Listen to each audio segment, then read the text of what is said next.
Hola amigos de YouTube, el día de hoy estaremos resolviendo la guía 2021 de preparación para el examen de selección de ingreso a la licenciatura UNAM del área 2, Ciencias Biológicas, Químicas y de la Salud, específicamente la materia de literatura, que en este caso abarca de la pregunta 13 a la pregunta 22. Sin más por agregar, comencemos.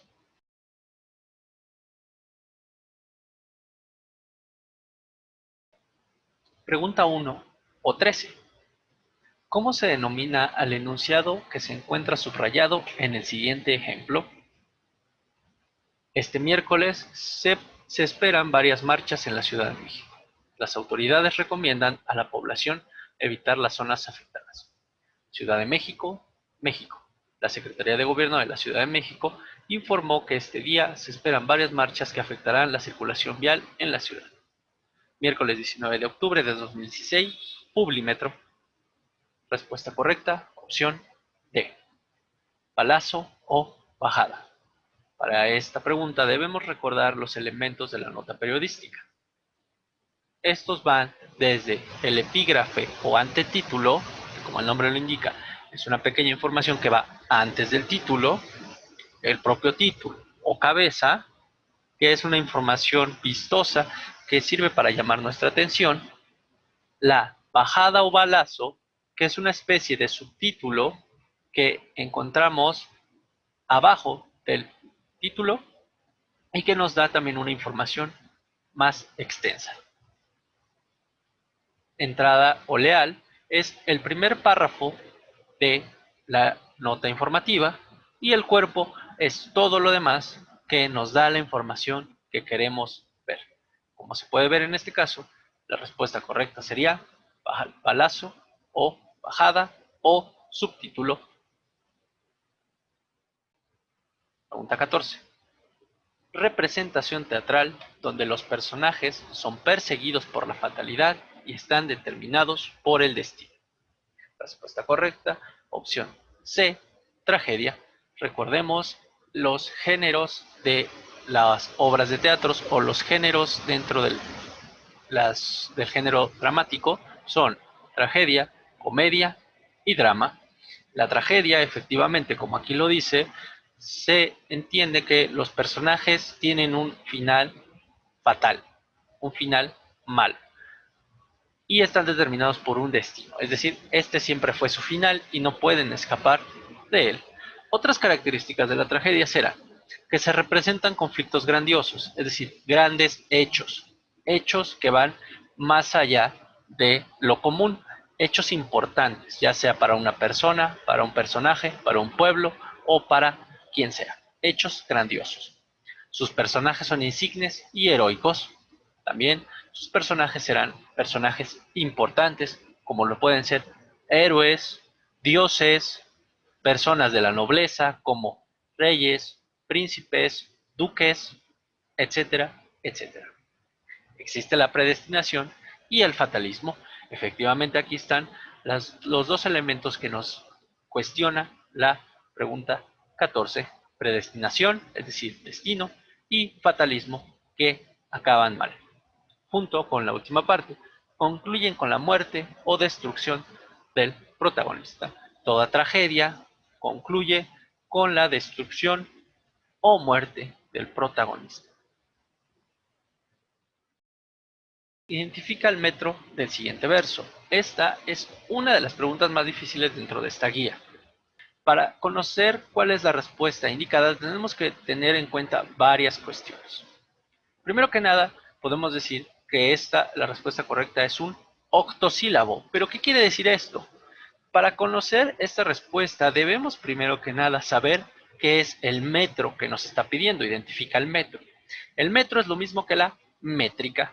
La métrica es el conteo de las sílabas poéticas de un verso.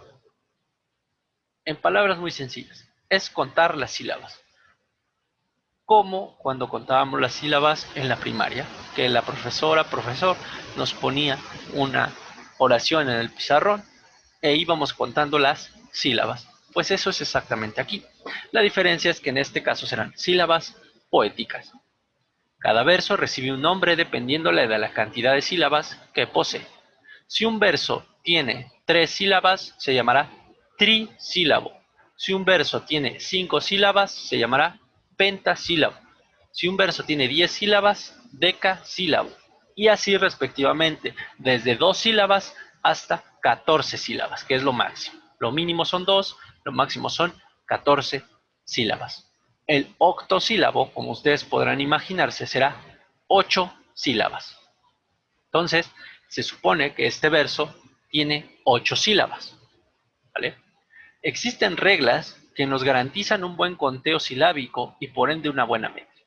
La métrica tiene reglas que son llamadas licencias poéticas. Las licencias poéticas nos pueden modificar la forma en que contamos las sílabas. En este caso y en esta pregunta no necesitamos conocer las licencias poéticas, pero es muy recomendable que ustedes las estudien por separado. En este caso no necesitamos, pero muy recomendado. Contemos pues las sílabas. Primera sílaba, yo. Segunda, se. Los, nombres, extraños. Conteo de sílabas, tal cual. Eso es la métrica. Contar sílabas. Ahora, ¿cuántas nos dieron? 1, 2, 3, 4, 5, 6, 7, 8. Contamos 8 sílabas, por ende es un octosílabo. 8 sílabas. Los autores que conforman una corriente literaria comparten características en cuanto a su forma de escribir y el interés por desarrollar temas similares. Además, viven en una misma época. Si esta definición no nos basta, podríamos ver otra definición o podemos compararla con la definición que yo pongo aquí. Corrientes literarias. Conjunto de autores y obras que están conectados por una serie de características comunes. Hasta este punto, las dos definiciones nos están diciendo casi lo mismo. Comparten características en cuanto a forma de escribir y el interés por desarrollar temas similares. Bueno, parecido, ¿no? Conjunto de autores y obras que están conectados por una serie de características comunes. Tiene sentido. Sigamos, ya sean en el ámbito cultural, político, económico, social, etc. Estas son las características que pueden compartir. Comparten además un espacio y un tiempo determinados. Regresemos a la opción A. Además, viven en una misma época. Muy parecido con palabras diferentes. Comparten un espacio y un tiempo, viven en una misma época, muy parecido. ¿Ok? Por eso esta es la respuesta correcta. Además de esto, podemos descartar las demás gracias a ciertas palabras clave que encontramos en las respuestas. Por ejemplo, opción B dice, heredan el estilo que tienen los que los precedieron, comparten una forma de escribir y abordan un género determinado, como la dramaturgia o la novela. Bueno, si lo leemos así, quizá nos podríamos ir por ahí, pero veamos las definiciones. En nuestra definición nunca encontramos la palabra heredan. Es decir, las corrientes literarias no se heredan. ¿Ok? Las corrientes literarias no se heredan. Además, otro error de esta respuesta es que los autores de una época abordan un género determinado. ¿Qué quiere decir eso? Si esto fuera verdad, los autores de una corriente literaria escribirían todos novelas, o todos escribirían cuentos, o todos escribirían obras de teatro. Es decir, escribirían lo mismo todos. Por el contrario, las corrientes literarias son autores con características comunes, pero que tienen la libertad de escribir lo que quieran. Es decir, un autor puede escribir obras de teatro, otro autor puede escribir novelas y cuentos, otro autor puede escribir poemas, otro autor puede escribir canciones, otro autor tragedias, mitos, dramas, tragedias, comedias. Hay una pluralidad de géneros dentro de las corrientes literarias. No necesitan todos escribir de lo mismo. ¿Sí? Este es otro gran error. Opción C nos diría otra vez heredan. Y ya sabemos que las corrientes literarias no se heredan. Sigamos a la opción D. Abordan un género determinado, lo mismo que hace un rato. No abordan un solo género, sino que hay una multiplicidad de géneros. ¿Vale? Podemos descartar varias cuestiones en las respuestas incorrectas y por eso nos quedamos con la respuesta A. 17. Movimiento literario que surge en la segunda mitad del siglo XIX como reacción ante el individualismo extremo y el idealismo que caracterizó al romanticismo. Respuesta correcta, realismo. Si conocemos bien las características del realismo, podemos saber que esta es la respuesta correcta. El realismo fue una corriente literaria que efectivamente surgió a finales del siglo XIX, que es lo mismo que decir segunda mitad del siglo XIX, ¿okay? Y duró al siglo XX. Esto ya es un extra que yo aquí agrego. Dentro de esta corriente literaria, la literatura es una apertura a la realidad, por eso el nombre, realismo. Busca además describir el ambiente social a partir de la observación y la descripción. La literatura, entonces, se vuelve un espejo de la sociedad. Lo que se busca en el realismo es escribir de cosas reales, ver las cosas tal como son. Sobre todo, un predominio de la objetividad. El realismo entonces surge en contra de el romanticismo. El romanticismo es justo lo contrario a lo que estamos diciendo aquí. El romanticismo lo que le interesa es los sentimientos, las ideas, las emociones. Por eso el realismo surge en contra, ¿sí? Como reacción, aquí dice, ¿no? Como reacción ante el individualismo y el idealismo del romanticismo. El realismo es contrario al romanticismo. Recordar estas características del realismo. Siguiente. Pregunta 18. ¿Son autores representativos del realismo? La guía está muy centrada en realismo, como están pudiendo notar. Muy recomendado estudiar realismo. Entonces, ¿son autores del realismo? Respuesta, opción B, Gustave Flaubert, autor francés, conocido por su obra Madame Bovary. Francés del realismo, no estamos en realismo. Benito Pérez Galdós, muy famoso también y muy conocido y muy preguntado también en los exámenes de la UNAM por su obra Fortunata y Jacinta, autor español del realismo.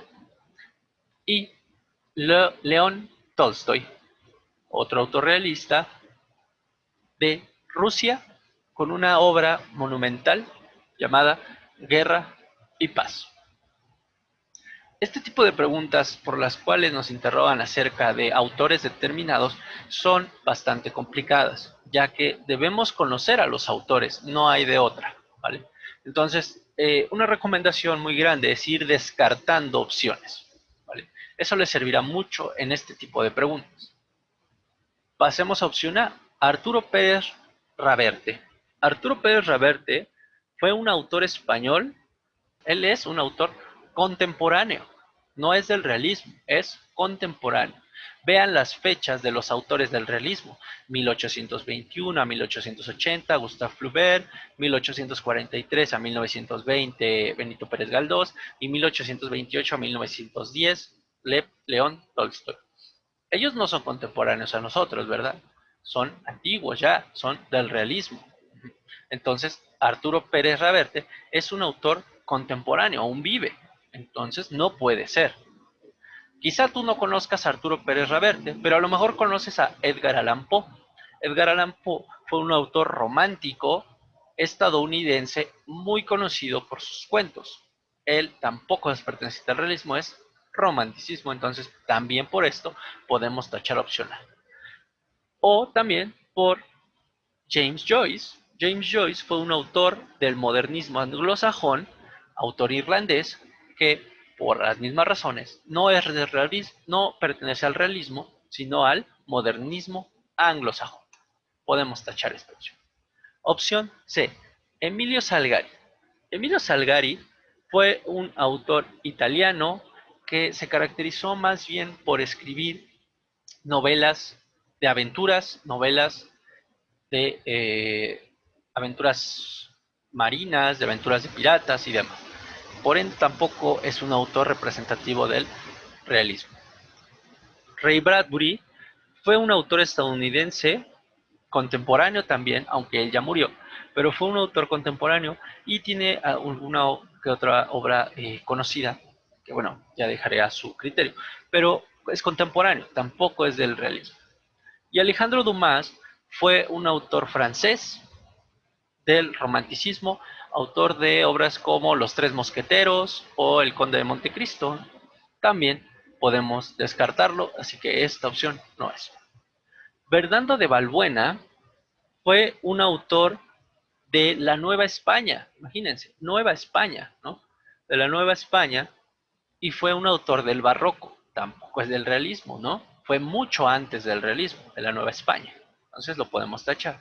Díaz del Castillo fue un conquistador español que también formó parte de toda esta cuestión de la conquista. Francisco de Terrazas fue el primer poeta castellano nacido en América.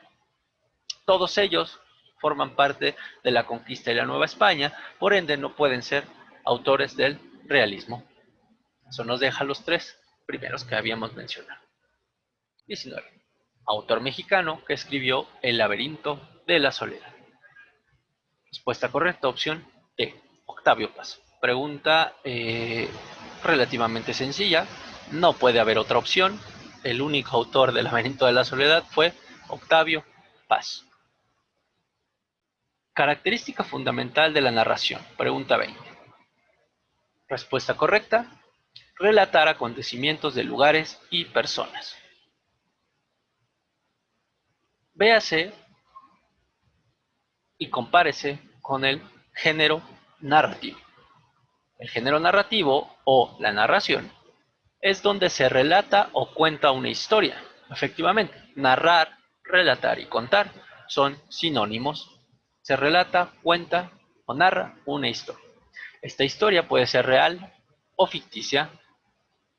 Es contada por un narrador, ¿sí? O voz narrativa también se le llama. Tiene personajes, uno o varios temas y esto que estábamos comentando aquí, lugares y tiempo. Veamos características. Relata, cuenta o narra acontecimientos, ¿sí? Lugares, aquí está, tiempo y espacio, lugares y tiempo. Y personajes, tiene personajes. Compárese género narrativo con narración. Respuesta correcta. ¿De qué tipo es la siguiente ficha? Agustín López Murguía. No pegues tu chicle, plaga contaminante. Como ves, año 7, número 81, revista de divulgación de ciencias de la UNAM, páginas 10 a 14. Es una ficha hemerográfica. Las fichas hemerográficas son donde escribimos, guardamos la información de revistas o periódicos. Esta información o estos elementos deben ir en un orden que es el siguiente. Autor, muchas veces empezando por el apellido, en este caso no, pero puede ser así también.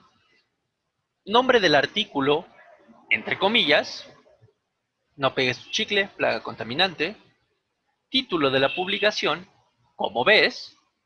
Año, volumen y número, año 7, número 81, y en este caso no hay volumen, si lo hubiera se pone, nombre de la revista o periódico, revista de divulgación científica de la UNAM, y número de páginas consultadas, de la 10 a la 14. Las páginas, cuando son más de una, se pone PP en minúsculas, cuando es solo una página consultada, se pone una sola P. Pregunta 22. ¿De qué tipo es la siguiente ficha? Lo que una persona cree de sí misma puede ser y, de hecho, generalmente es muy distinto o incluso puede estar en total contradicción con lo que realmente es. Fromm, Erich, Grandezas y limitaciones del pensamiento de Freud. México, siglo XXI, 1991, página 37. Esta es una ficha de cita textual. Los elementos de la ficha de trabajo textual son autor, empezando por el apellido, Fromm, Erich, título del libro, Grandezas y limitaciones del pensamiento de Freud, lugar de publicación, México, editorial, siglo XXI, año 1991, y páginas citadas. Lo que les decía en un momento. Cuando es una sola página la que utilizas, es una P. Cuando utilizas varias páginas, son dos Ps, siempre en minúsculas. Y el elemento más importante, que de hecho hace que esta sea una cita, una ficha de trabajo de cita textual, es el siguiente. La información vertida debe ser textual, es decir, no debe ser modificada en lo absoluto. Se debe conservar lo que dijo el autor, respetando tanto las ideas, la forma de escribir y los signos de puntuación. Se escribe entre comillas.